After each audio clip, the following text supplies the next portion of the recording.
let's just get right into it. The first team going as an at-large is an obvious team. It's NAU women. They get third in their region by a tiebreaker. They have been dominating everywhere. They potentially might podium. They have the most wins. They're the first team in. Let me find out how many wins they have. So they had 13 wins. 13 wins. It's a lot. Yeah. It's a lot. They get in with 13 wins. After NAU, next team in is Michigan. And I'll say, I think we're going to have a run in the Great Lakes because Michigan gets in with 5 wins. They go. Michigan State. Sparty. So Michigan and Michigan State, they go in together. They go because they had also 7 wins. So Michigan State are in. You know what?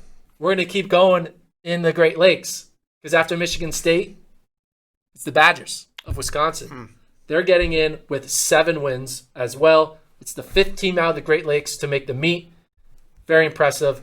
And Wisconsin gets in. And I'm thinking, all right, that's it. There's no more. There's no more from the Great Lakes. It's all full. I thought Toledo needed to run better. I really did. I thought Toledo needed to have a better meet, but they didn't. They got 6th in their region, and they are going to national championships. The Toledo women, they get in with 7 wins as well. So, to recap, NAU get in on the mountain, and then you have a run of Great Lakes with Michigan, Michigan State, Wisconsin, Toledo.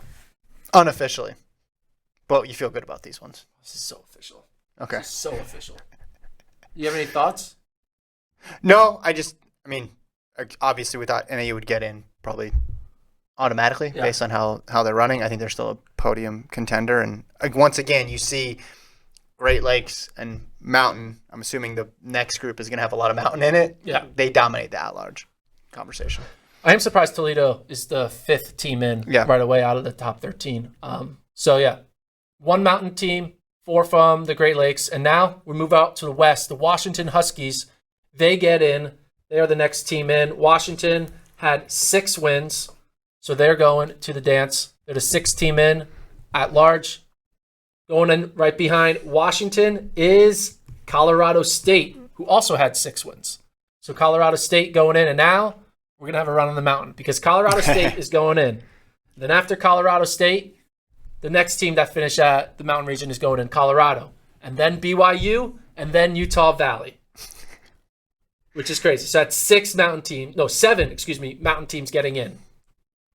So we have NAU 1 getting in, then Michigan, Michigan State, Wisconsin, Toledo, then Washington, Colorado State, Colorado, BYU, Utah Valley. Those are our top 10. 3 teams left. Right now, there's been no surprises. I am surprised Toledo got in as the 6th team in the Great Lakes. I am kind of still surprised Utah Valley got in as the 7th team in the mountain. It's like, what about all these other regionals? They're all coming from the mountain and Great Lakes. It seems unfair. Yeah, but it's almost serving as like a pre-regional or a pre-national championship. Yeah. Great Lakes and Mountain just eliminate a couple teams there. So 3 left. 3 left. Where are we headed now? We're heading for push. Oh, interesting. So for people who don't know, a push is when a team qualifies with no points or not enough points because they didn't do well during the regular season, but they beat a good team at their region. Yeah. And that good team at the region had a lot of points. And it says, hey, we won't take you if you take along a buddy. And that is Cal Baptist taking along for the ride Oregon State. So Cal Baptist had a bunch of points. Cal Baptist had 5 points. The most points among potential at-large teams remaining. And because they lost to Oregon State, they get to push in Oregon State. And they both had 150 points today. And they both had 150 points. So not only do they tie in their region, they go to nationals together. It's only fitting. They're probably going to stay at the same hotel, same team bus, same pre-meet dinner, the Olive Garden. That's funny. Where Cal Baptist and Oregon State get sit next to each other. So if those were reversed, nothing would have changed? No, if those are reversed, Oregon State's not going to the meet. Wow. So if the tiebreaker was reversed, if they went by your tiebreaker, well, I don't know who was 6. I don't know. I don't know if they went by your tiebreaker, Oregon State would be at home right now. Maybe. I don't know who had the best 6. But anyway, that's Oregon crazy. State. If they don't tie Cal Baptist, they don't go to the meet. But because they tied Cal Baptist and they win the tiebreaker, they're going. That's crazy to think about it. It came down to a tiebreaker. Is why Oregon State, as of right now, is the 11th team in, with Cal Baptist being the 12th team in. Which leaves us with one team. One team. And it's not really dramatic because there wasn't many other teams left with points. How many points does this team have?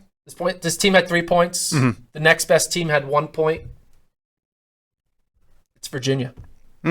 So it was almost Utah State and make it an 8th mountain team. But no, it's Virginia. Virginia gets in with 3 points. That is your top 31. Man, a tiebreaker is why Oregon State is going to nationals.